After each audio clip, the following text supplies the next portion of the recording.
सबसे पहले मैं आपको अपना परिचय दे दूं।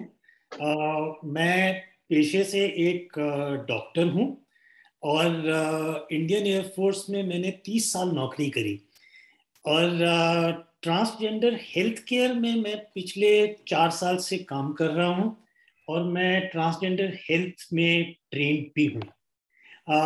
ये जर्नी मेरी इतनी लेट इसलिए शुरू हुई क्योंकि मुझे जेंडर और सेक्सुअलिटी के बारे में ही बहुत लेट पता लगा। तो मुझे जब पता लगा कि आप लोगों को अनस ने एक पूरा मॉड्यूल कराया है जिसमें उन्होंने जेंडर और सेक्सुअलिटी के बारे में बात करी है, तो क्या मैं जान सकता हूँ कि आपको जेंडर और सेक्सुअलिटी के बारे में क्लियर है कुछ, कि कहीं कहीं कुछ किंतु परंतु अभी भी है? अच्छा, ठीक है, आप सीधे जवाब मत दीजिएगा। मैं ऐसा करता हूं, मैं आपको ना एक छोटी फिल्म दिखाता हूं, क्योंकि जब मैंने ये फिल्म देखी थी तो मेरे भी कई डाउट्स जो हैं वो क्लियर हुए और कुछ क्वेश्चंस भी रेज हुए। और उनके आंसर्स जब हम लेके आपके साथ आएंगे तो फिर और मजा आएगा। तो मैं अपनी स्क्रीन शेयर करूंगा। एक छोटी फिल्म है, मैं आपको दिखाना चाहता हूं, आप इसको देखें। Let me get this going.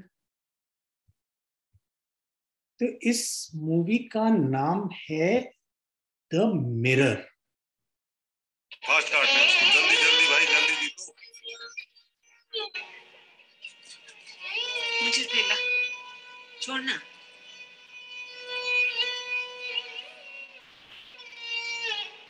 ए राजा, बुला क्यों नहीं रहा? नहीं, तू थोड़ी देर कर ले। मुझे नहीं खेलना।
तो कैसी लगी आपको ये फिल्म?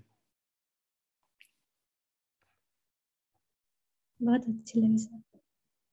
अच्छी लगी। अच्छा, तो मैं ना अब वो जानना चाहता हूँ कि वो जो हमने आपसे पोल करवाया था, जिसमें कि हमने चार पूछा था कि आप क्या बनना चाहते हैं, तो उसमें से डॉक्टर कितना बनना चाह रहे हैं? डॉक्टर या मेडिकल प्रोफेशनल या नर्सिंग में कौन कौन जाना चाह रहे हैं? एक बार हाथ अपना रेज कर दें।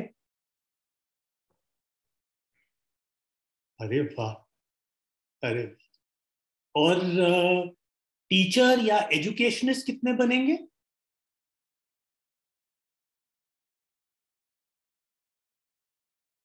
बस। मैं आपकी ना पुरानी शीट देख रहा था तो मैंने देखा कि फैशन डिजाइनर भी हैं यहाँ पे। और क्योंकि मेरे उसमें कॉलम में फैशन डिजाइनर का कॉलम नहीं था, तो फैशन डिजाइनर कितने हैं? ओके। और कितने लोग ऐसे हैं या आप सोचते हैं कि और कौन सी प्रोफेशंस हैं जो कि हमें सबको साथ लेने में मदद कर सकती हैं?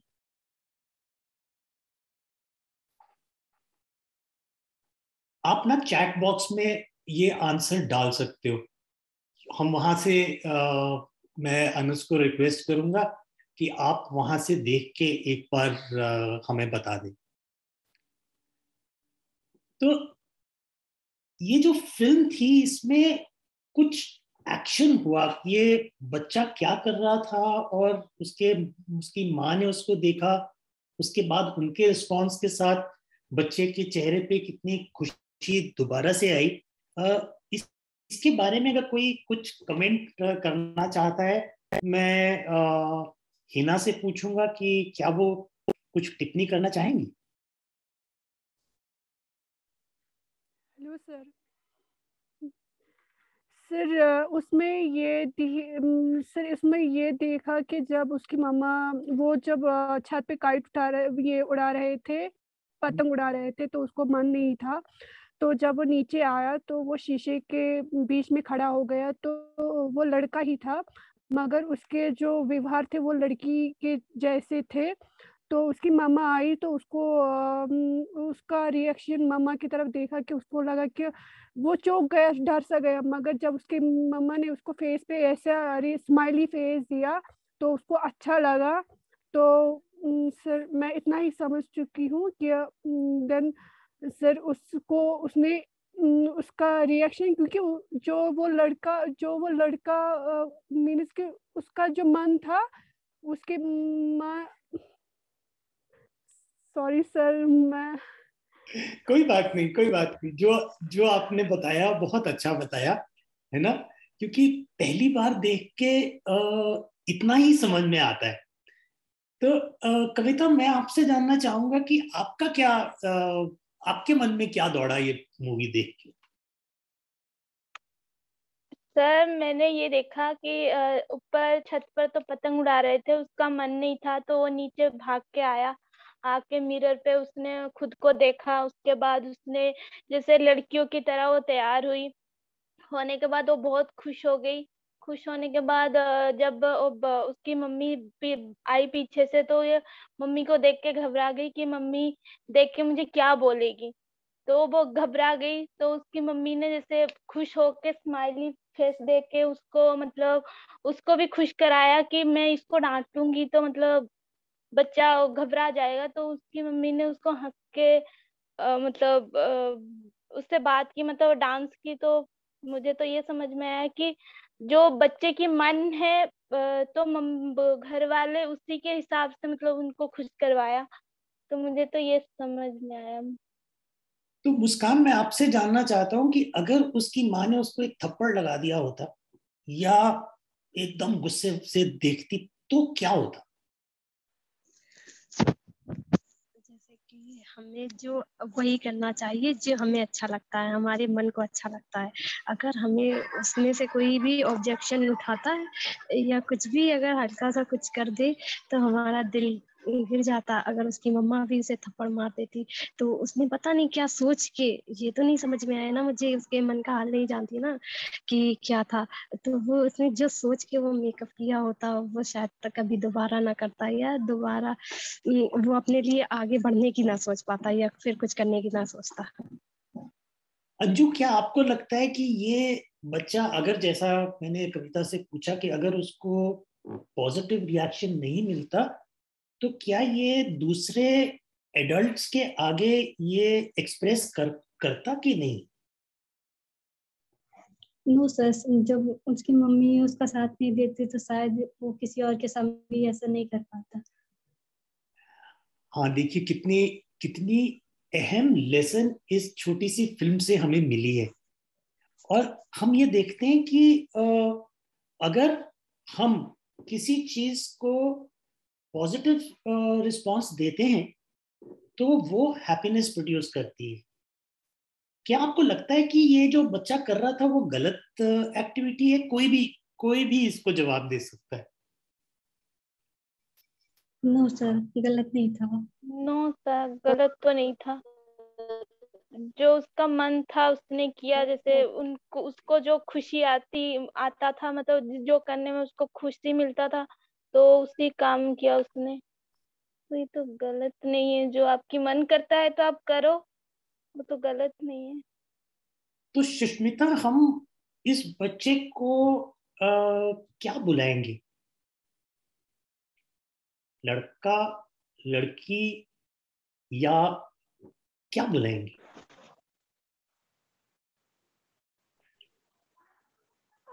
लड़का सर, क्योंकि उसको शायद लड़की में उसको लड़की बनने का ज्यादा अच्छा उसके दिमाग में ऐसा लगता हुआ कि शायद हम भी लड़की होते तो ऐसा सब कुछ करते, तो उसको लड़की होने में ज्यादा इंटरेस्ट होगा, इसीलिए उसने ऐसा कुछ किया लड़कियों में।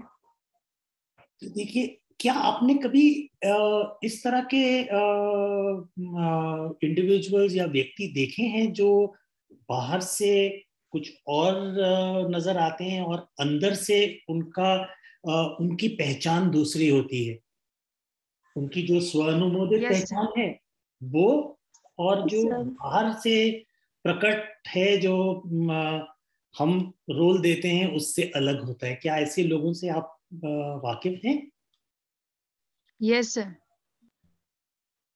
थोड़ा सा यस सर। विस्तार, थोड़ा सा मुझे बताएं।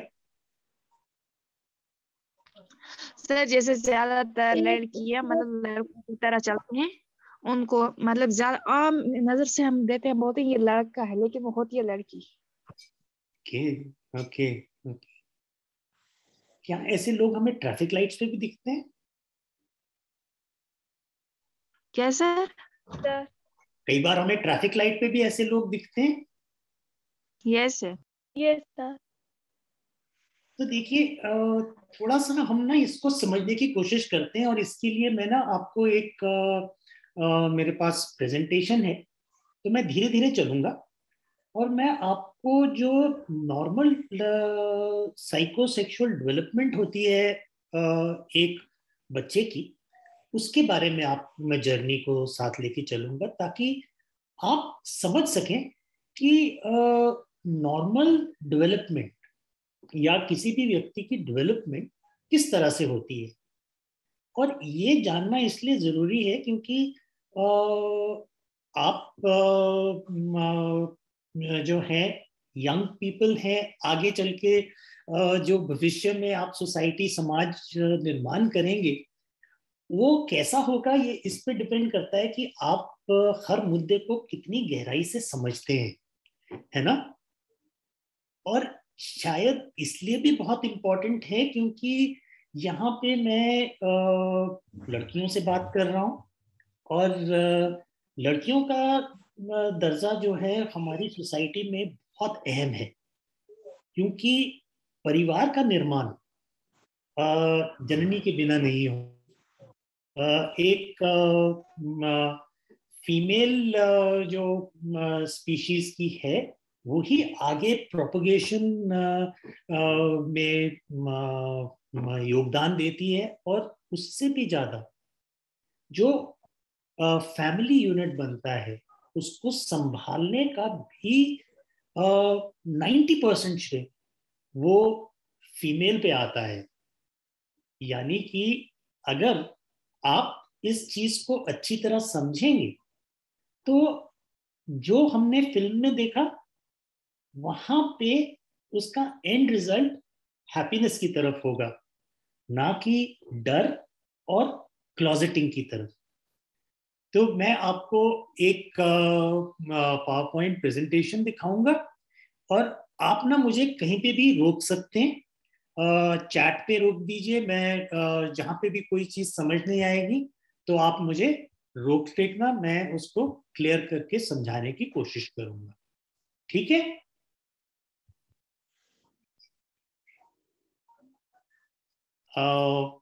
ये प्रेजेंटेशन आपको दिख रही है? Yes sir. Yes sir. Okay okay, तो देखिए, जो हमारी अंदर की पहचान है वो बहुत छोटी उम्र से शुरू होती है। जब हम औसत 2 या 3 साल की उम्र में होते हैं तो तब तक हमें पता होता है कि हम कौन हैं, यानी मैं अंदर से कितना जनाना या कितना मर्दाना हूं, ये चीज का एहसास बच्चे को 2 या 3 साल की उम्र से हो जाता है। और ये ना आसपास के जो इसके दूसरे एडल्ट्स होते हैं उनकी तरफ देखता है और उनमें अपनी पहचान ढूंढने की कोशिश करता है। और सबसे पहले जो एडल्ट्स उसके आसपास आते हैं वो उसकी फैमिली के होते हैं। तो फादर को देखता है जो मैस्कुलिन फीचर्स लेके आते हैं, मदर को देखता है जो फेमिनिन फीचर्स लेके आते हैं, ग्रैंड पेरेंट्स को देखता है जो अलग किस्म के ट्रेट्स लेके आते हैं। और जो फैमिली वाले जो एडल्ट्स हैं वो बच्चे को भी कुछ निर्देश देते हैं, और ये निर्देश जिनको हम जेंडर क्यूइंग कहते हैं, ये डिपेंड करते हैं कि उनको डॉक्टर ने क्या बताया है, ये देख के कि बच्चे की बनावट कैसी है, यानी कि बच्चे के जो एक्सटर्नल जेनिटलिया है वो अगर मेल के साथ मैच करते हैं तो वो फैमिली को बताते हैं कि ये लड़का है और इसको लड़कों की तरह पालो। अगर लड़की की तरह है तो बोलते हैं जी ये लड़की है, इसको लड़की की तरह पालो। और वहां पे आती है बात खिलौनों की, कपड़ों की, यहाँ तक कि आप किस तरह से बैठेंगे, किस तरह से आप बिहेव करेंगे, ये सब चीजें भी बच्चे के सामने रखी जाती है। इसको कौन रखता है सामने? फैमिली, सोसाइटी और दूसरे जो उसके आसपास छोटे बड़े ह्यूमन फॉर्म्स उसको नजर आते हैं। तो ये बच्चा जो है इन सब ह्यूमन फॉर्म्स में अपनी पहचान वाले को ढूंढता है, और जो अगर इसको अपनी पहचान वाला मिल जाए तो ये कहते हैं कि इसने अपनी जेंडर आइडेंटिटी फ्रीज कर ली। तो जेंडर आइडेंटिटी जो है वो मतलब कि मेरी अंदर जो पहचान है, मैं कितने परसेंट जनाना हूं, मैं कितना परसेंट मर्दाना ट्रेट्स है मेरे अंदर, इसका जो मिक्सचर है उसको मैं तय करता हूं। आप नोट कर रहे होंगे मैं परसेंटेजेस की बात करता हूं, यानी कि ये जरूरी नहीं है कि मैं पूरी तरह से मर्दाना महसूस करूं या पूरी तरह से जनाना महसूस करूं। मगर अगर मुझे औसत लगता है कि हाँ मैं 90% इस ग्रुप के साथ फिट होता हूं, तो मैं अपनी आइडेंटिटी उस ग्रुप के साथ एडजस्ट कर लेता हूं। और जो मैं आइडेंटिटी एडजस्ट कर लेता हूं तो मैं उसी तरह का एक्सप्रेशन भी लोगों को दिखाता हूं। इसे कहते हैं जेंडर एक्सप्रेशन। तो जैसे हम लोग तैयार होते हैं और बाहर निकलते हैं तो बॉयज जो हैं वो मर्दाना कपड़े पहनते हैं और उस टाइम के फैशन के हिसाब से बन ठन के निकलते हैं। तो वो सोसाइटी को ये बता रहे हैं कि देखो ये मेरी अंदर की पहचान है, ये उनकी जेंडर एक्सप्रेशन है। और ये जेंडर एक्सप्रेशन आगे चल के बेस बनेगी मेरी सेक्सुअल ओरिएंटेशन की तरफ, क्योंकि जैसे जैसे मैं बड़ा होता जाऊंगा, 5 साल से 10 साल की उम्र की तरफ चलूंगा, तो मेरे शरीर में चेंजेस आना शुरू हो जाते हैं। आपको याद होगा कि आपकी क्लास में जब आप 4th 5th क्लास में थे तो बड़ी सारी लड़कियों में चेंजेस आना शुरू हो जाते है ना, आते हैं ना? Yes sir. है ना? Yes sir. बहुत। और देखिए 5वीं 6ठी क्लास में आपकी उम्र 9 से 10 साल 11 साल की बीच की होती है, जबकि गर्ल्स में चेंजेस आना शुरू हो जाते हैं। बॉयज में अभी लेट चेंज आएंगे, मगर जैसे ही चेंजेस आना शुरू हो जाते हैं तो सोसाइटी का व्यवहार भी आपकी तरफ चेंज होता है। और आपके अंदर ये जो चेंजेस आ रहे हैं, ये क्योंकि अंदर से हार्मोन्स आपकी बॉडी में चल रहे हैं, तो वो आपको कुछ नए अनुभव महसूस कराते हैं। और ये अनुभव जो है ये एक अट्रैक्शन में बदली होते हैं, जो दूसरे ह्यूमन फॉर्म्स की तरफ आते हैं। और ये आपके परिवार वालों से भिन्न एक्सपीरियंस होता है। इसको हम सेक्सुअल ओरिएंटेशन कहते हैं। ये सेम टाइप के ह्यूमन फॉर्म्स के साथ भी हो सकता है, या आपसे एकदम विपरीत ह्यूमन फॉर्म के साथ भी हो सकता है। यानी कि यहाँ पे भी काफी डाइवर्सिटी होती है, यानी कि वेरिएशन होता है। ऐसा नहीं है कि अगर लड़की है तो उसको लड़के के साथ ही अट्रैक्शन होगी, या लड़का है तो उसको लड़की के प्रति ही अट्रैक्शन होगी। इस वक्त में बहुत सारी चीजें, क्योंकि शरीर के अंदर चेंजेस आ रहे हैं और हार्मोन्स भी चल रहे हैं, तो ये अनुभव जो है ये किसी और के साथ अपना टाइम व्यतीत करने का जो मन करता है, एक एक्सप्लोरेशन करने का मन करता है, इसको हम सेक्सुअल ओरिएंटेशन की तरफ रहते हैं। और ये औसत 10 से लेके 15 साल की उम्र में सबसे ज्यादा होता है।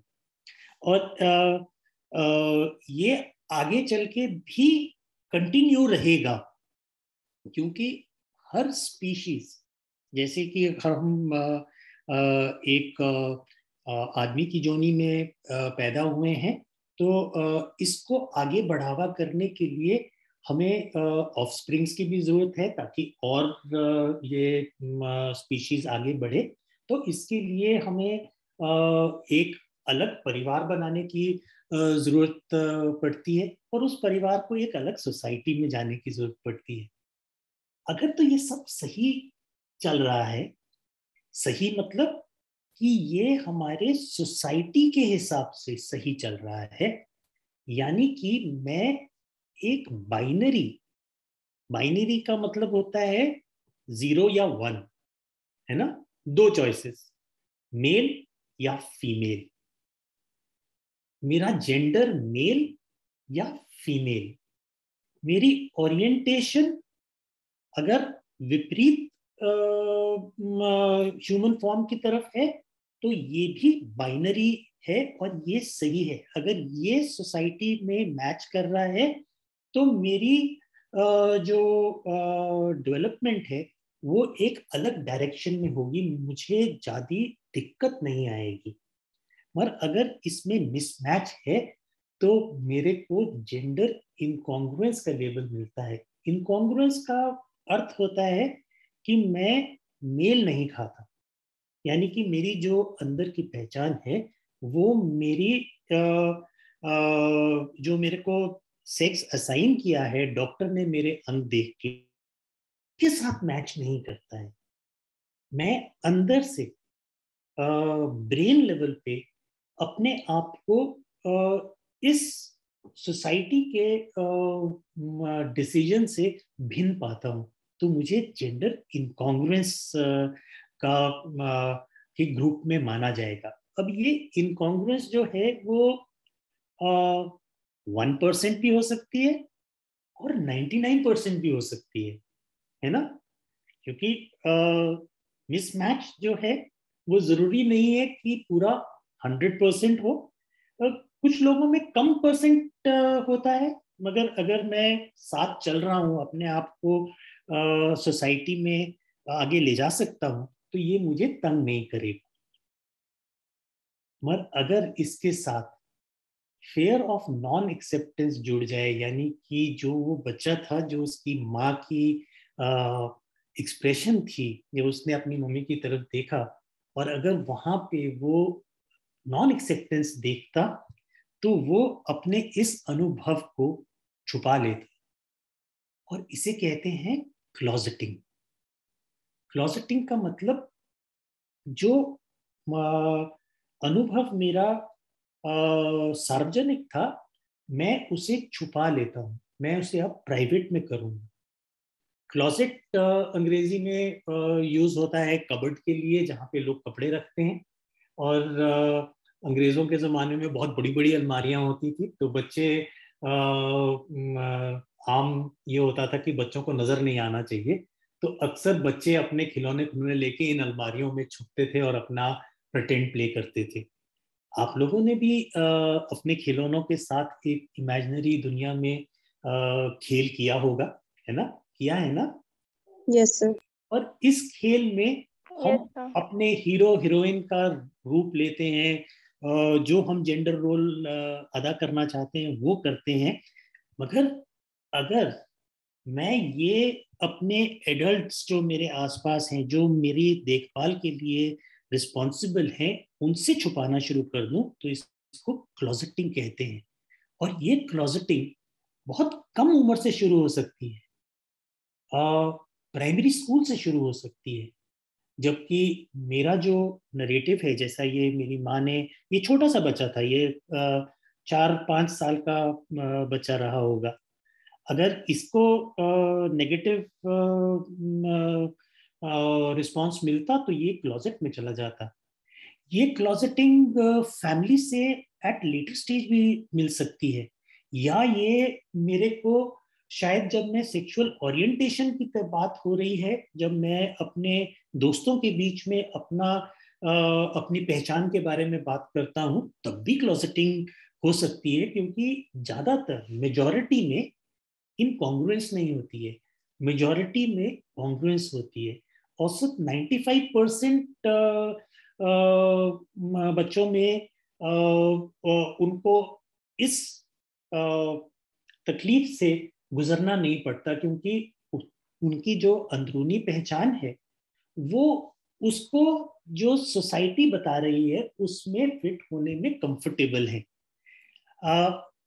ये जो क्लोजेट है ये बहुत ही डेंजरस जगह है, क्योंकि यहाँ पे अब माँ बाप का, टीचर्स का, ये सब एक्सक्लूड हो गए। यानी कि मैं अपने पहचान को, अपने एहसास को अब इन लोगों के साथ शेयर नहीं कर रहा हूँ। और पेरेंट्स और टीचर्स जो हैं वो ऐसे दो वर्ग हैं जो कि मुझे राइट इंफॉर्मेशन दे सकते हैं, तो मैं राइट इंफॉर्मेशन लेने वालों से हट के एक क्लोजेट के अंदर चला गया हूँ।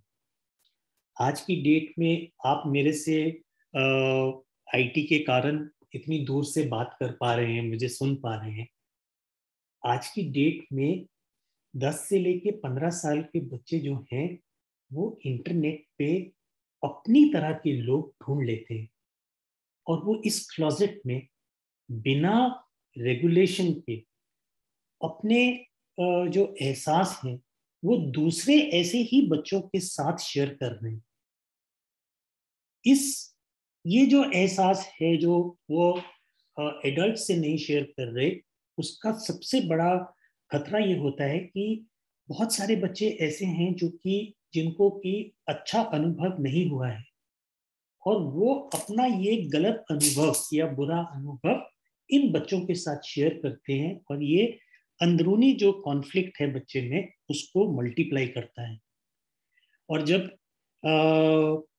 मेरे अंदर का इशू जो है वो रिजॉल्व नहीं हो रहा है, तो मैं बाहर भी इस इशू को रिजॉल्व नहीं कर पाऊंगा। और जो एडल्ट है, अगर वो इस चीज को, जैसे आपको मैं आज ये समझा रहा हूँ, अगर उसको इस पूरे डेवलपमेंट के बारे में ज्ञान नहीं है, तो वो तो सोचेगा इसको पता नहीं क्या तकलीफ है, ये बच्चा अभी तक ठीक था। अब जैसे वो फादर वाज पतंग उड़ा रहा है, बोलते हैं कैसा लड़का है, पतंग नहीं उड़ाना चाहता है, नीचे जाके चूड़ियां पहनना चाहता है।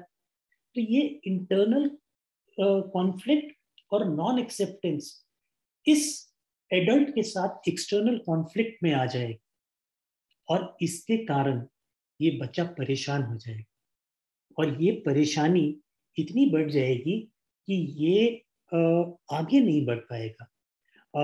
जिस उम्र में बच्चे को आगे सीखना चाहिए उस उम्र में ये बच्चा इस कंफ्यूजन में रह जाएगा कि मेरी आइडेंटिटी शायद गलत है, और इस चीज को डिस्फोरिया कहते हैं। डिस्फोरिया का मतलब होता है कि मैं अनकंफर्टेबल हूँ, मेरे को अच्छा नहीं लगता। और ये डिस्फोरिया जो है ये बहुत डेंजरस चीज है, क्योंकि ये डिस्फोरिया जो है मुझे हाई रिस्क बिहेवियर की तरफ ले जाता है। कई बार अगर मेरी बात नहीं सुनी जा रही है तो मैं सेल्फ हार्म में जा सकता हूँ। अगर थोड़ा सा बड़ा बच्चा है तो सब्सटेंस अब्यूज में जा सकता है, मेंटल हेल्थ इश्यूज में जा सकता है। क्या आपको मालूम है कि जिन बच्चों को जेंडर इनकॉन्ग्रुएंस होती है उनमें मेंटल हेल्थ इश्यूज बहुत होते हैं।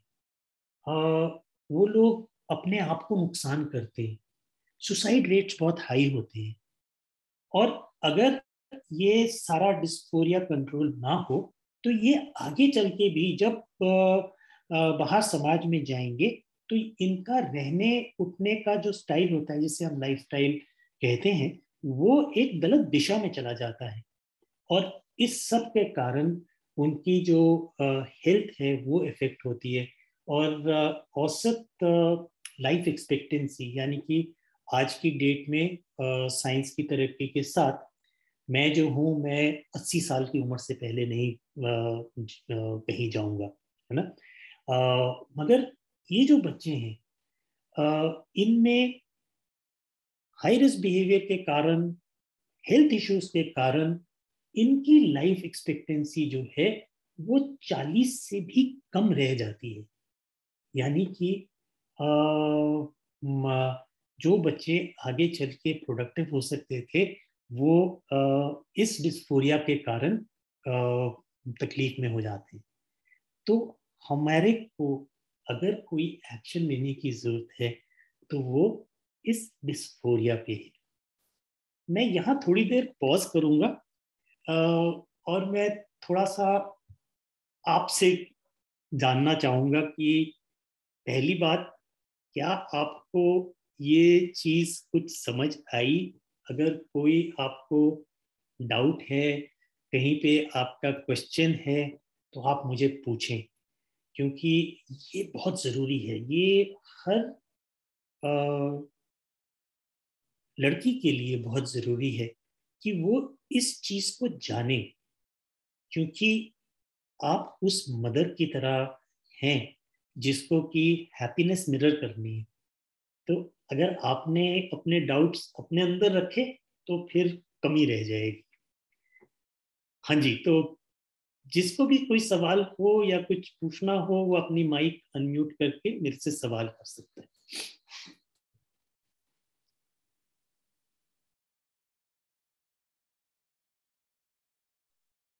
पूजा, आपने चैट बॉक्स में कुछ लिखा था, वो आप पूछ सकते हैं अभी।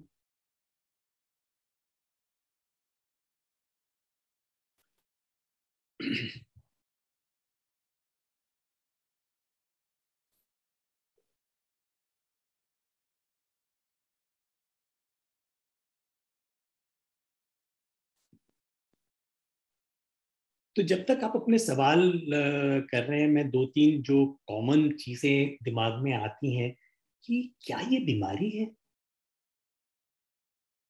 तो उसका जवाब ये है कि जी नहीं, ये बीमारी नहीं है। अच्छा, मुझे बताओ कि मान लो आपके गार्डन में सिर्फ 2 किस्म के फूल होते, एक रोज और एक लिली, आपको अच्छा लगता? No sir. सर, नहीं मतलब सर। सारे तरह के फूल रहते तो अच्छा लगता है। अच्छा, एक और चीज, एक एक्सपेरिमेंट करते हैं, है ना। तो आप ना ऐसे हाथ लो और अपना आधा चेहरा ढक के देख, ढको। और जो दूसरा व्यक्ति है ना, वो कैमरा में देख के बताए कि ये अब दूसरी तरफ ढकना, हटा के ऐसे। बताओ सेम है कि थोड़ा थोड़ा फर्क है दोनों तरफ? फर्क है फर्क है ना? थोड़ा थोड़ा अंधेरा अंधेरा थोड़ा सा लग रहा था जो पहले तरफ किया था। फर्क है ना? है? बहुत बहुत बार हम लोग शीशे के सामने खड़े होते हैं और कोई पीछे से आके कह दे कि तेरी ना एक आंख छोटी है। आपके साथ किया है किसी ने ऐसा मजाक? Yes sir. मेरी सिस्टर मेरे साथ कर चुकी है और मैं बहुत देर तक ये देखता रहा कि ये वाकई में मेरी एक आंख छोटी लग रही है मुझे। हालांकि मैं ये आपको बताना चाहता हूं कि नेचर में डाइवर्सिटी है। नेचर दो के साथ सेटिस्फाइड हो ही नहीं सकता। जैसे कितने सारे रंग नेचर में हैं, कितने सारे फूल नेचर में हैं, कितने सारे फॉर्म्स नेचर में हैं। आज हम सारे इस वेबिनार में हैं। हम में से सब कितने भिन्न हैं। तो हमारा जेंडर भी इसी तरह हर किसी का भिन्न है। हमारे थंब प्रिंट की तरह है। हमारा फिंगरप्रिंट क्या मैच करता है? नहीं करता है ना? इसी तरह से हमारा जो अंदर का अनुभव है, जो हमारी स्व अनुमोदित पहचान है, जो मैं अपने आप समझता हूं अपने आप को, उसमें मर्दाना ट्रेट्स भी हैं और जनाना ट्रेट्स भी हैं। अंशु, आपको गुस्सा आता है?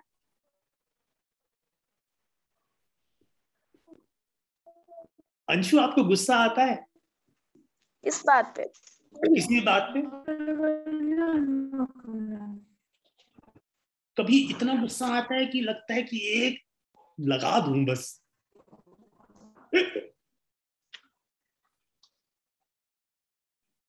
आता है ना? है? और पूजा, कभी कभी ऐसा नहीं होता कि हम कोई सीन देख रहे होते हैं और एकदम आंसू आना शुरू हो जाते हैं। ऐसा लगता है कि बस अब तो बहुत ही बुरा हो रहा है ये कैरेक्टर के साथ, है ना? पहले था, अब नहीं होता, चाहे कैसा भी हो। हैं? पहले होता था लेकिन हाँ। अब नहीं होता, कैसा भी कैरेक्टर क्यों ना हो, कितना भी। तो ये देखो, ये जो है ना, ये एक्चुअली ट्रेट आप लड़कों में ज्यादा देखोगे, है ना? वो बाहर नहीं दिखाते, नहीं। और कई बार लड़के कुछ ऐसे होते हैं जो बहुत ही जनाना ट्रेट दिखाते हैं। यानी कि हम सब में एक मिक्सचर है। हमारे अंदर जो जेंडर है वो एक व्हिप की तरह है। मूल बात समझने की ये है कि अगर हम नॉर्मल डेवलपमेंट को समझते हैं तो फिर हम ये भी समझेंगे कि हम इंटरवेंशन कहाँ करें, हम किस तरह से एक दूसरे को कंफर्टेबल कर सकते हैं। तो मैं दोबारा से अपनी स्क्रीन शेयर करूंगा और आपको दोबारा से मैं सर कुछ चैट बॉक्स में पूजा के कुछ क्वेश्चंस थे, तो हाँ प्लीज उनको हम आप उनको ले लो। मैं मुझे रीड कर दें या मैं साथ साथ इसको भी स्टार्ट कर? बताइए। तो पूजा ने इसमें लिखा है कि मैम मैं हार्मोन के बेस पर और इमोशनली लेवल पर पूछ रही थी कि लोग टीनेजर में भी सर्च करते हैं अपनी आइडेंटिटी। और एंड सेकंड बोला था कि हम देखते हैं जैसे हम आसपास देखते हैं, जैसा कि सर ने बोला कि 90% बॉयज से मिलता है तो उनके जैसा चूज कर किया। बट अगर 50-50 हो तो फिर उसके बाद है, बिकॉज काफी लोग ऐसे होते हैं कि वो किसी भी गर्ल्स या बॉयज की कैटेगरी में फिट नहीं करते हैं, खुद को अलग अलग फील करते हैं। ये बहुत ही अच्छा सवाल है और बिल्कुल सही बात भी है। हमने अपनी क्लास में ही देखा होगा, जब हम छोटे थे तो कई बार हमें टीचर बोलती थी अच्छा बॉयज आप जाओ फुटबॉल खेलो, और गर्ल्स आप लोग ना अलग से बैठ के अपनी ड्राइंग करो। बहुत सारी गर्ल्स होती थी जो हमारे साथ फुटबॉल खेलना चाहती थी, तो उनको आप एक ढांचे में जो सोसाइटी ने बनाया है उसमें आप नहीं डाल सकते। ये जो ट्रेट्स हैं ये पूरी तरह से जनाना या मर्दाना, 100% मर्दाना 100% जनाना, जस्ट बिकॉज आपकी बनावट ऐसी है, ये सही नहीं है। तो इसलिए ये पहला फैक्ट जो है ये हमें समझना चाहिए। हाँ, वेरिएशन होता है, कुछ लोगों में कम इनकॉन्ग्रुएंस होती है, यानी कि वो 90% इस फिटिंग में है। अब जैसे कि मुझे अगर दो ही चॉइस दी जाए, मुझे बोला जाए कि या ब्लू कलर चूज कर लो या पिंक कलर चूज कर लो, तो मैं देखूंगा अच्छा चलो कोई बात नहीं, मेरा ना ब्लू की तरफ थोड़ा सा ज्यादा रुझान है तो मैं ब्लू चूज कर लेता हूँ। क्या मुझे पिंक पसंद नहीं है? नहीं, मगर पिंक भी पसंद है, मगर यहाँ चॉइस ही दो डाली है, तो उसमें से मैंने ये सिलेक्ट किया और मैं इसमें कंफर्टेबल हूँ। ये जो चीज है, ये जो सोसाइटी हमें इस खांचे में घुसाने की कोशिश जब करता है, तो और अगर हम इसके साथ हम सहमत नहीं हैं, तो हमें कॉन्फ्लिक्ट होना शुरू हो जाएगा, और वो कॉन्फ्लिक्ट हमें अनकंफर्टेबल करेगा, जिसे डिस्फोरिया कहते हैं। तो मैं फिर और अपनी तरह के लोगों के साथ को खोजने की कोशिश करूंगा। तो आपकी बात सही है, हम कुछ लड़कियों को बोलते हैं जी ये टॉम बॉय टाइप है, कुछ लड़कों को हम कहते हैं कि जी नहीं ये थोड़ा ना फेमिनिन टाइप बॉय है। तो ये जो टाइपिंग हम करते हैं, ये चीज सोसाइटी कर रही है, यानी कि सोसाइटी इस ह्यूमन फॉर्म को बता रही है कि आप इस तरह से बिहेव करो। आई होप मैं आपका आंसर कर पाया हूँ सवाल को।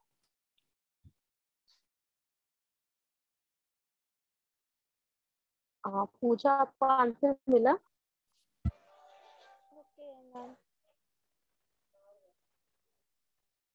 तो मैं थोड़ा सा आगे चलता हूँ, है ना। तो ये हमने समझा कि डिस्फोरिया को हमें प्रिवेंट करना बहुत जरूरी है, क्योंकि ये डिस्फोरिया जो है ये अगर आ गया तो ये बच्चे को आगे बढ़ने से रोकेगा, इसको इसकी हेल्थ में इफेक्ट करेगा। तो इसलिए हमें ये भी समझना जरूरी है, एज आज के वेबिनार से हमें ये एक लेसन लेके जाना चाहिए कि हम कहाँ पे इंटरवेंशन कर सकते हैं। तो सबसे पहला इंटरवेंशन हम कर सकते हैं ये जो अंदर का कॉन्फ्लिक्ट है उसको रोकने में। और ये जो हमारी फिल्म है ना, इसमें जब मदर ने उस बच्चे को अपना चेहरे पे उसकी खुशी को मिरर किया, उसको एक्सेप्टेंस दिखाई, तो ये इंटरनल कॉन्फ्लिक्ट उसने रोका है। और ये जो उसका मदर का स्टेप है वो इस बच्चे को हेल्प करेगा। क्या वो बच्चे का जेंडर चेंज कर देगा? नहीं, जेंडर को नहीं बदली करेगा, जेंडर को नहीं बदली करेगा, मगर मदर ने उसको ये सिग्नल दिया है कि आपको अंदर कुछ रखने की जरूरत नहीं है, आप हमसे शेयर कर सकते हो, और हम आगे आपको जिस तरह से आप अपने आप को देखते हो हम उस तरह से आपको आगे लेके जाएंगे। और ये इसलिए जरूरी है ताकि उसके जो मेंटल हेल्थ इश्यूज हैं, जो उसका हाई रिस्क बिहेवियर है, वो रुक जाए। सेकंड चीज जहां हमें रोक की जरूरत है वो एक्सटर्नल कॉन्फ्लिक्ट।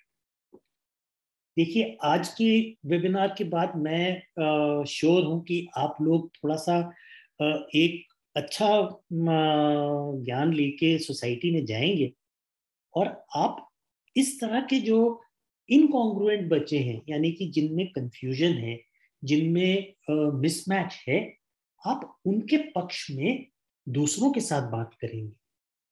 तो आप क्या कर रहे हैं, आप ये एक्सटर्नल कॉन्फ्लिक्ट जो है इसको रोक रहे हैं। और अगर आप एक्सटर्नल कॉन्फ्लिक्ट रोकते हैं तो आप इस बच्चे को एक बेहतर लाइफस्टाइल की तरफ भी ले जा सकते हैं। और आप इसकी जो जब इसको कोई हेल्थ इश्यूज नहीं होंगे और ये नॉर्मल एक बच्चे की तरह जी पाएगा, तो इसकी लाइफ एक्सपेक्टेंसी भी बढ़ेगी। आप एक और लेवल पे इंटरवेंशन कर सकते हैं कि आप फैमिली को पहले से ही नॉलेज दें। यानी कि आप 16 जो मेरे एम्बेसडर्स हैं, वो आपके साथ जितने परिवार जुड़ते हैं उनको इस चीज के बारे में बताएं। मैं ये प्रेजेंटेशन आपके पास छोड़ के जाऊंगा, तो इसको आप दिखा सकते हैं और उस फैमिली को तैयार करें कि अगर कोई इनकॉन्ग्रुएंट बच्चा है तो उसे सपोर्ट करो। ये फेयर ऑफ नॉन एक्सेप्टेंस जो बच्चे में आता है, उसको भी रोकने में आप इंटरवेंशन कर सकते हैं। और सबसे बड़ी इंटरवेंशन आप उसकी आइडेंटिटी को पहचानने में कर सकते हैं, उसको सही लैंग्वेज देके। देखिए, इसी बच्चे को अगर मैं छक्का या हिजड़ा कह के बुलाऊंगा तो ये बच्चा फिर अपने आप ही आगे नहीं आएगा। अगर मैं इसको अच्छी लैंग्वेज यूज करूंगा जिससे कि ये बच्चा कंफर्टेबल है, तो वो आगे आएगा। अगर मैं इस चीज को समझ के पीयर ग्रुप के साथ भी बात करूंगा तो वो डेवलप अच्छी तरह से होगा। यानी कि मैं उसको अफर्मेटिव केयर दूंगा तो ये भी डेवलप करेगा। और सबसे बड़ा इंटरवेंशन, मैं इसे क्लोजेट में नहीं जाने देता हूँ, क्योंकि मैं जो बच्चा कह रहा है उस नरेटिव को, जो उसकी कहानी है, उसको मैं सुनता हूँ, उसको मैं मानता हूँ। और बच्चे का और एडल्ट के बीच का जो ट्रस्ट है उसको बरकरार रखता हूँ। अगर मैं ऐसा करता हूँ तो बच्चे जो है बहुत फ्रीडम के साथ आगे बढ़ेंगे। तो मैं यहाँ पे फिर पॉज मारूंगा और आपसे जानना चाहूंगा कि कोई सवाल अगर है आपके दिमाग में तो आप प्लीज मेरे को पूछें।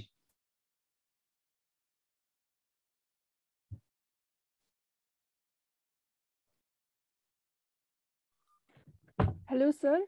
हाँ जी। सर मेरा सवाल है इस पे कि सर अगर कोई नेगेटिव थिंकिंग में होता है ना सर उसको नेगेटिव थिंकिंग सोच रखता है ना, या वो उसका बिहेवियर भी नेगेटिव होता है सर, फिर उसको धीरे धीरे उसको फैमिली कहते हैं कि ये मत करो वो मत करो, तो ये सुधर फैमिली उसके बाद कहती है कि नहीं ये सुधर गया है कि धीरे धीरे। सर क्या उसकी नेगेटिव थिंकिंग पॉजिटिव में बदल जाती है वो या कि नेगेटिव थिंकिंग रह जाती है सर? उसमें उसके समझने में नेगेटिव थिंकिंग में कितनी डिफरेंस होती है पॉजिटिव में लाने के लिए? अच्छा देखो, मैं इसमें ना आपके सवाल को अगर मैं ठीक से समझ रहा हूँ तो क्या आप पूछ रहे हैं कि उसका जो अंदर का अनुभव है क्या वो चेंज हो जाता है? उसका आंसर है कि नहीं, क्योंकि जो मैं अंदर से महसूस करता हूँ वो मेरे अंदर हार्ड वायर्ड है, यानी कि वो मेरी बनावट है, उसको मैं बदली नहीं कर सकता। आप देखेंगे, एक एक्सपेरिमेंट करके आप देख सकते हैं कि जितने रेनबो के कलर्स हैं ना, ये बहुत सारे कलर्स होते हैं, उसमें से कितने कलर्स को हम सेम नाम से बुलाते हैं, है ना? जैसे मेरे पीछे ये एक साइन लगा हुआ है, इसमें मूलतः पर्पल कलर है ना? क्या इसमें ब्लू है? क्या इसमें पिंक है? क्या इसमें वायलेट है? क्या इसमें व्हाइट है? क्या इसमें ब्लैक है? क्या इसमें ग्रीन है? आप अगर ध्यान से हमारे ह्यूमन परसेप्शन को देखेंगे तो हमें ये सारे कलर्स हैं इसमें, मगर हमें एक जो मैकेनिज्म भगवान ने बना के दिया हुआ है, हमारी आईज जो हैं वो एक 7 कलर्स के कॉम्बिनेशन के साथ चलती हैं, मगर जो हमारा अंदर का परसेप्शन है वो कहीं ज्यादा है। और एक कलर होता है फिरोजी, फिरोजी कलर समझते हैं आप? हैं, लेडीज को बहुत पसंद होता है। जी जी। उसको आप ब्लू में रखेंगे कि ग्रीन में रखेंगे?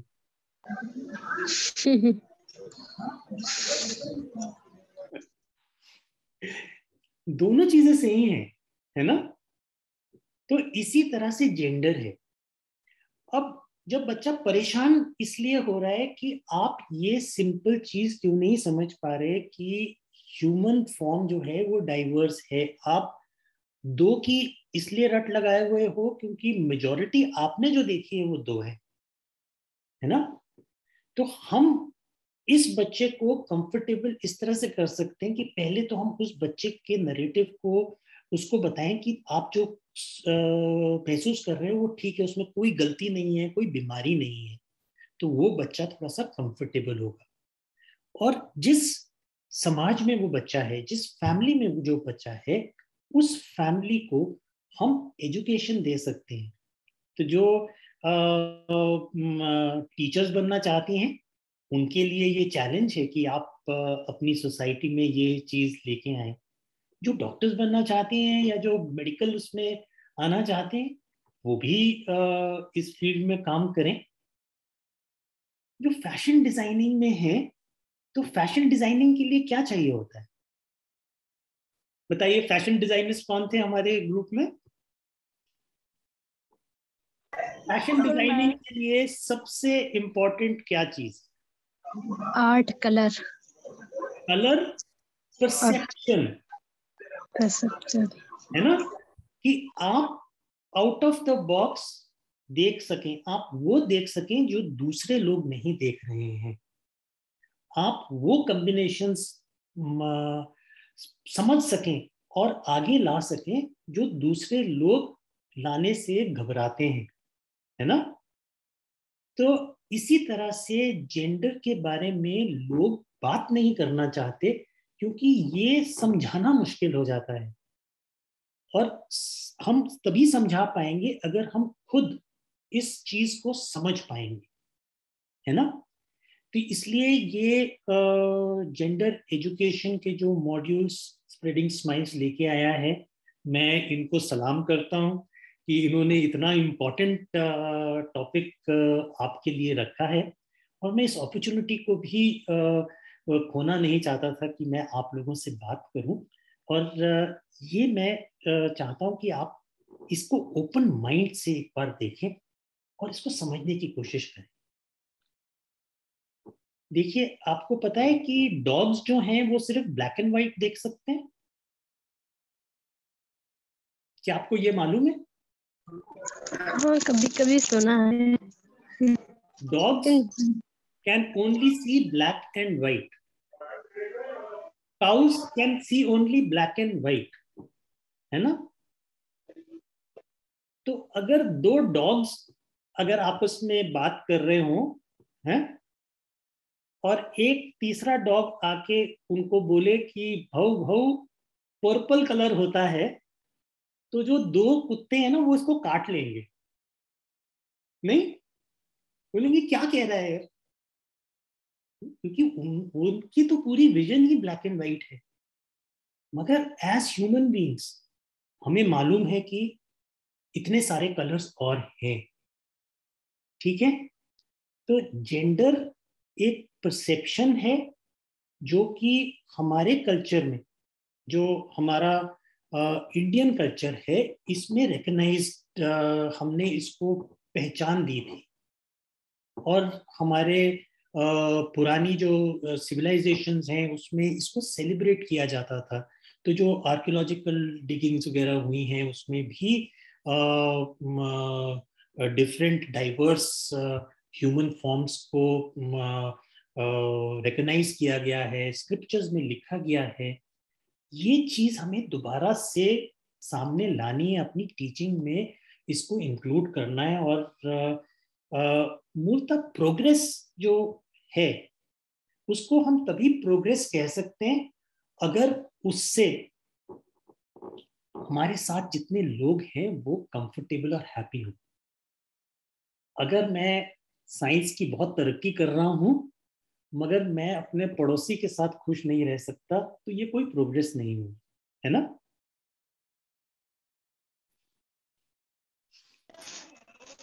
यस सर, सही बोले मतलब।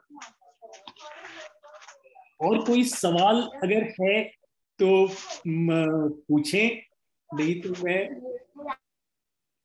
आपको 2 स्लाइड और दिखाऊंगा क्विकली, है ना? सवाल तो नहीं सर, हाँ, आप तो इतना मतलब क्लियर बता दिए। अब चीज तो मतलब हम ही को करना है, मतलब कुछ भी बात को आगे बढ़ाना है क्या? अरे वाह, आपने तो you have make my day.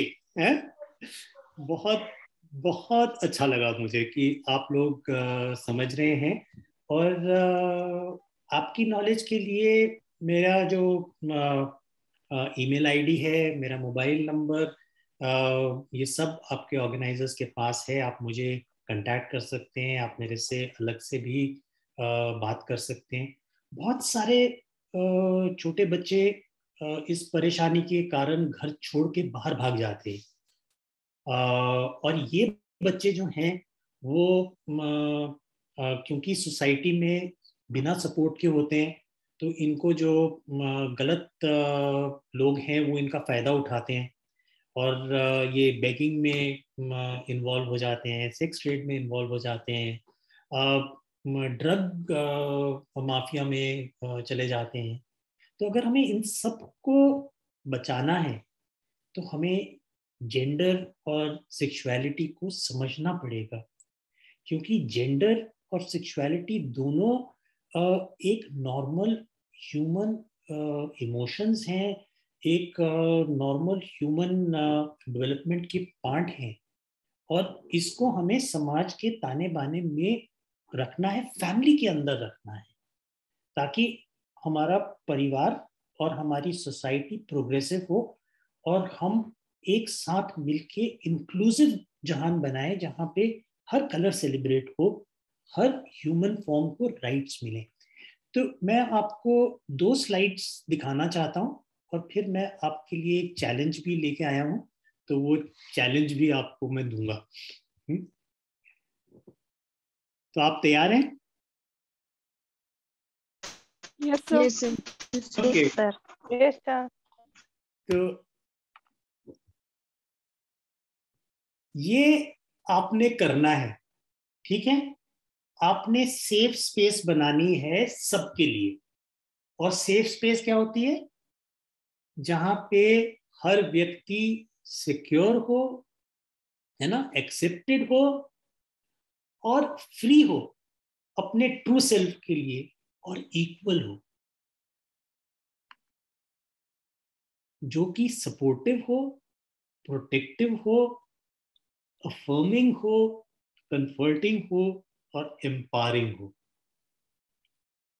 आप ना ये स्लाइड मांग लेना, ठीक है? और इसका आप एक छोटा सा पोस्टर बना के अपने कमरे में लगा लेना, ठीक है? क्योंकि ये बहुत जरूरी है।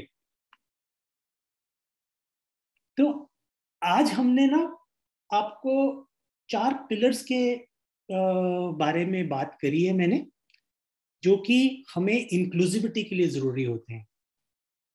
तो नॉलेज, जो कि मैंने आज आपको इस प्रेजेंटेशन के थ्रू दी।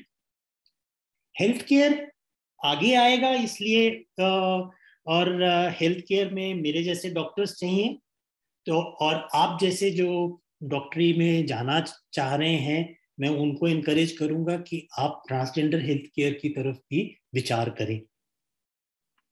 मगर एम्पावरमेंट जो है, यानी कि सबको अपनी राइट्स के बारे में बताना, ये हम सब कर सकते हैं। और हमें पता होना चाहिए कि हमारी सरकार ने 2019 में transgender persons protection of rights act निकाला है। और एक और इस एक्ट को इन्फोर्स करने के लिए 2020 में रूल्स निकाले हैं। और ये जो राइट्स और रूल्स हैं, ये हमें इन बच्चों को प्रोटेक्ट करने के लिए, इनको हेल्थ केयर देने के लिए, इनको बीमारियों से बचाने के लिए और डॉक्टरों को ट्रेनिंग करने के लिए, और समाज में इनको कोई शोषण ना करे, इसलिए इस एक्ट के बेसिस पे सरकार जो है वो स्कीम्स बनाती है। तो ये सब चीजों के बारे में हम अपना होमवर्क कर सकते हैं।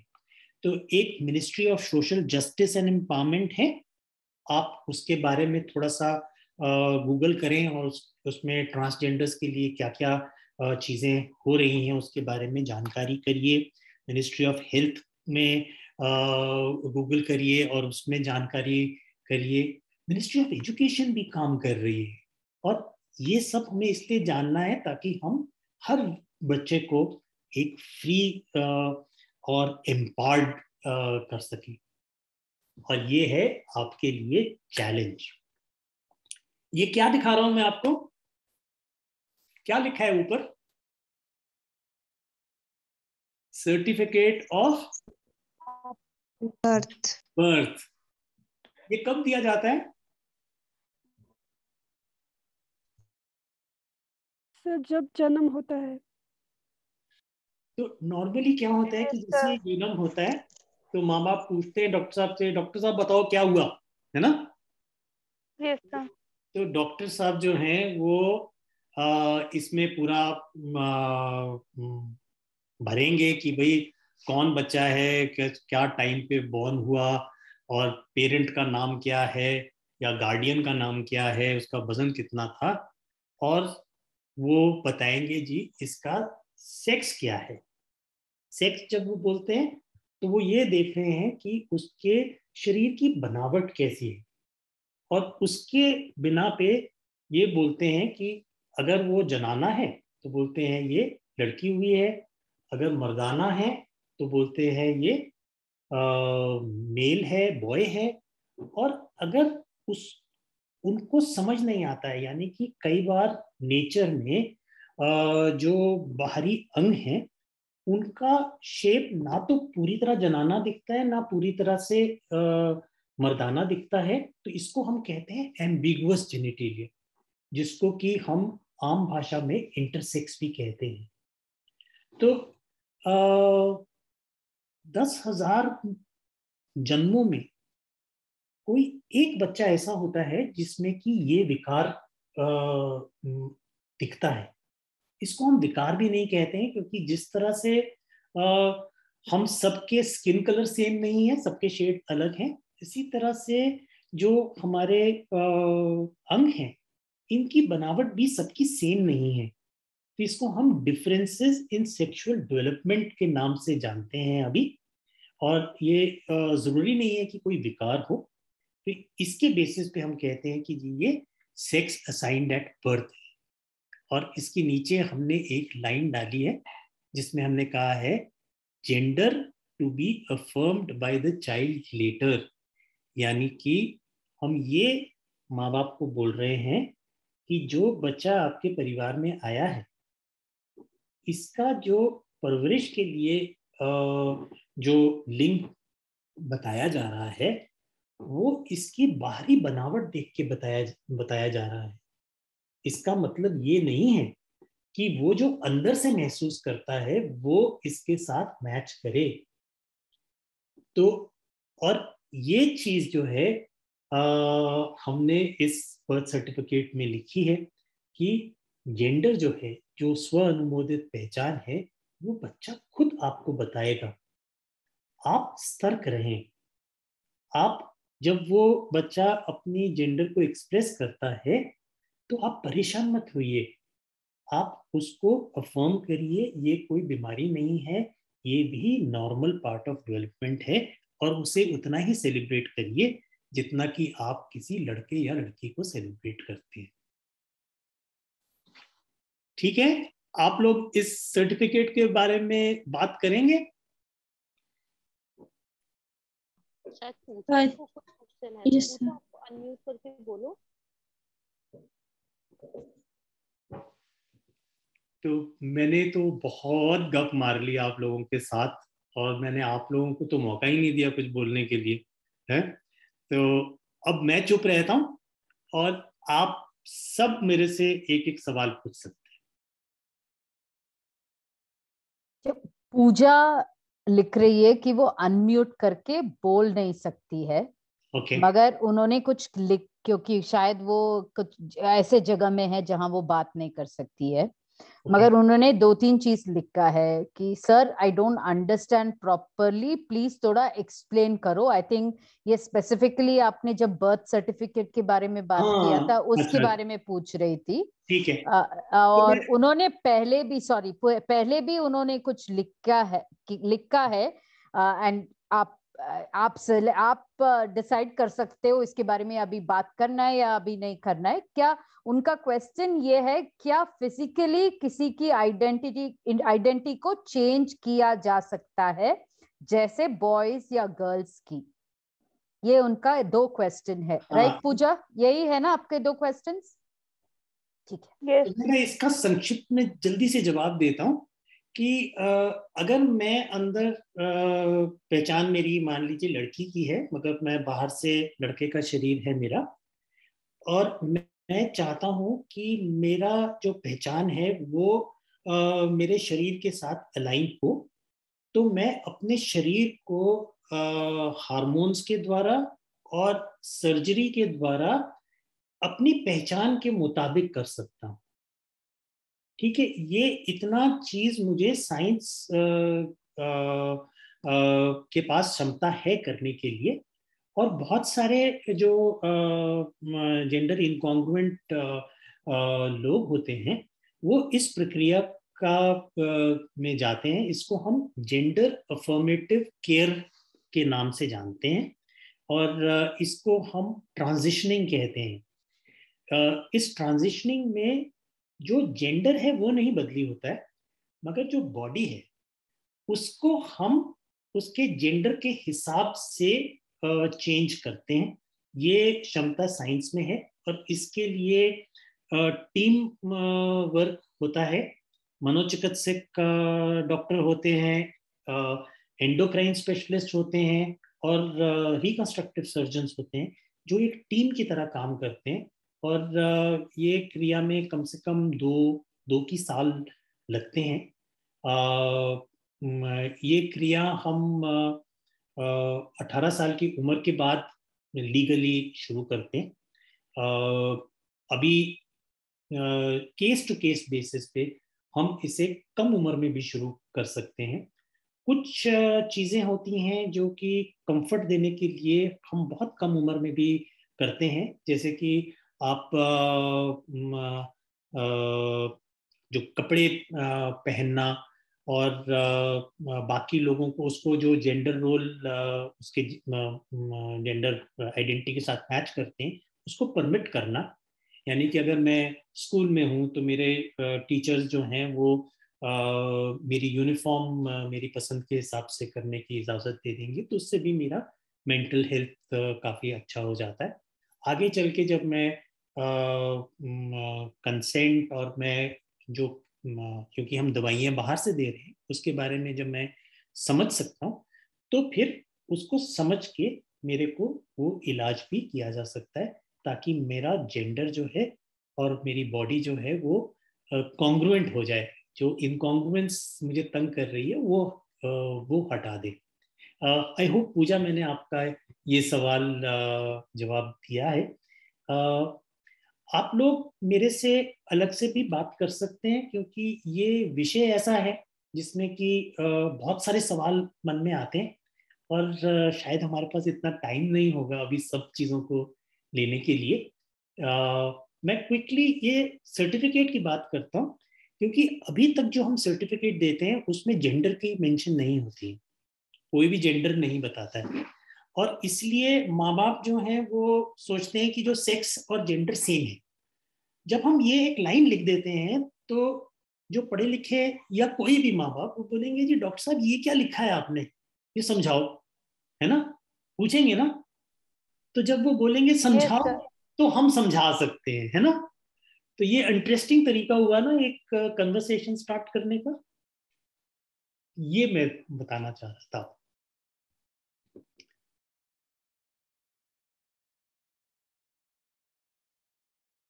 I think I have had a lovely time, and I must thank the organizers for this beautiful workshop and giving me an opportunity कि मैं इतने अच्छे ऑडियंस के साथ अपनी बातें शेयर कर सका।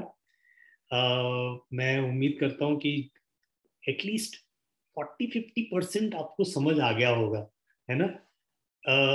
अगर ना भी समझ आया और आपके दिमाग में मैंने 10 क्वेश्चन घुसा दिए हैं, तब भी मैं अपने आप को सक्सेसफुल समझूंगा। और एक हमने फीडबैक फॉर्म के लिए भी रिक्वेस्ट करी है, तो जो भी सवाल मेरे आंसर मैं नहीं आंसर कर पाया हूँ, आप उसमें डाल दीजिए सवाल, मैं एक एक को अलग अलग जवाब देने की कोशिश करूँगा। डॉक्टर आशिया ने एक क्वेश्चन चैट में पूछा है, I just want to read it out because I feel ये मे बी काफी सारे लोगों के मन में है और आशिया ने बताया। ओके उन्होंने लिखा है जिस गर्ल्स को फेस पर हेयर होता है वो कौन सा जेंडर होता है। तो I really would like to hear your answer because I think देखिए जो अंदर से महसूस करती हैं गर्ल्स, जेंडर वही होता है। फेस पे हेयर ये हार्मोन्स के कारण होता है, ये एक मैस्कुलिन ट्रेट है। मर्दों में बाल थोड़े से रफ होते हैं, वैसे सबके चेहरों पे बाल होते हैं, है ना। ये कोई विकार नहीं है।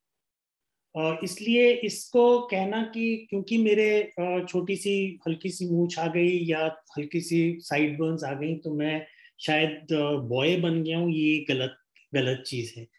जो आप अंदर से महसूस करते हैं वो आपका जेंडर है। ये सब एक्सटर्नल चीजें हैं।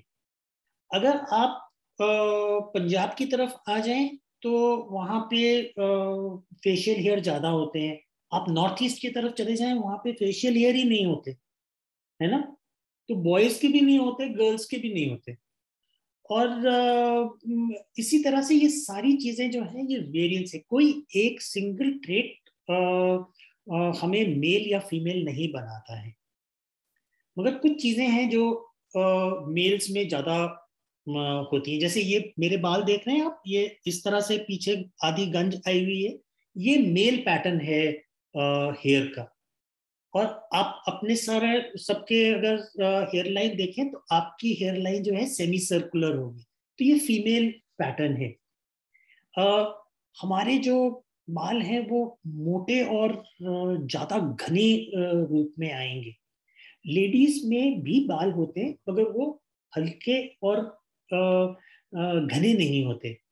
तो ये कोई फीचर्स किसी को डिफाइन नहीं करते। हाँ, स्कूल में लोग छेड़ेंगे जरूर, हैं, मूंछ वाले अंकल कोई बोल देते हैं, है ना। तो कोई बात नहीं। मेरी वाइफ जो हैं वो उनके अपर लिप के ऊपर थोड़े से बाल ज्यादा होते थे, तो उसको स्कूल में चढ़ाते थे बच्चे, वो बोलते थे ये मूंछ वाली लड़की है। तो ये नॉर्मल चीजें हैं। और हमें सबको जब हम समझाते हैं, जब हम इस तरह से समझाते हैं कि देखिए ये किसी को आइसोलेट करने वाली बात नहीं है, ये किसी को तंग करने वाली बात नहीं है, ये चीज नहीं करनी चाहिए क्योंकि ये नॉर्मल है।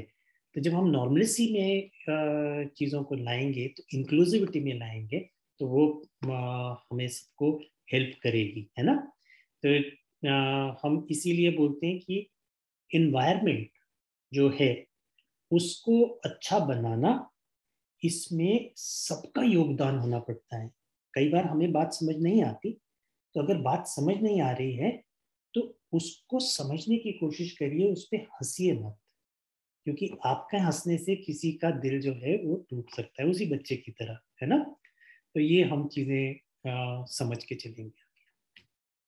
I hope I have answered that question.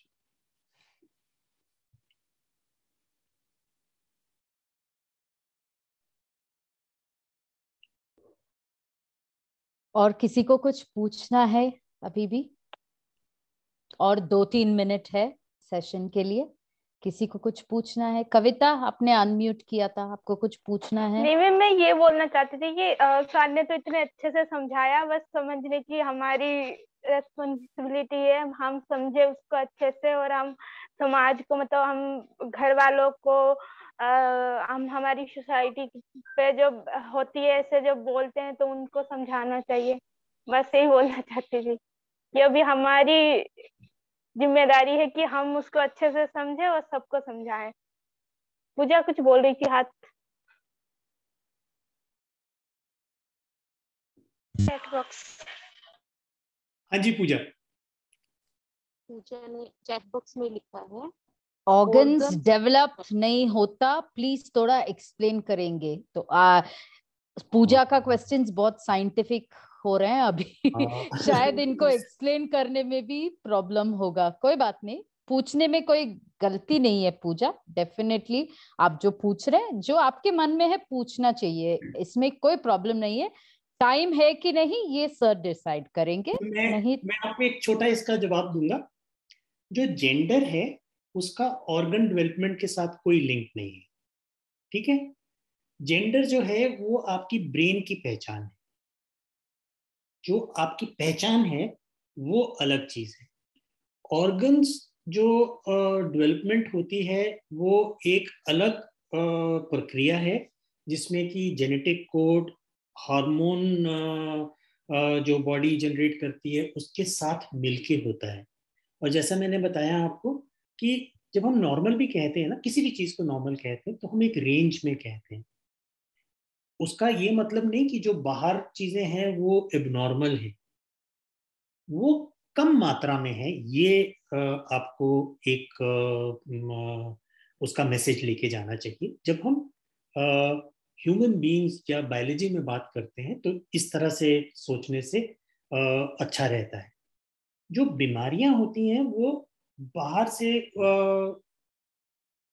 जिसका इलाज है उसको हम बीमारी का दर्जा दे सकते हैं, है ना।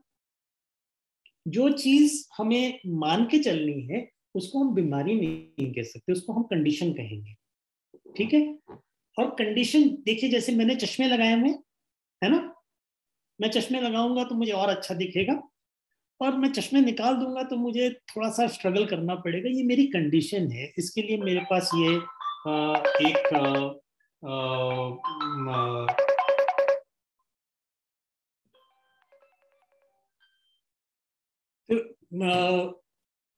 आपको जो भी साइंटिफिक सवाल हैं वो आप मुझे अलग से पूछ सकते हैं, मैं उनको जवाबदारी करने की कोशिश करूंगा।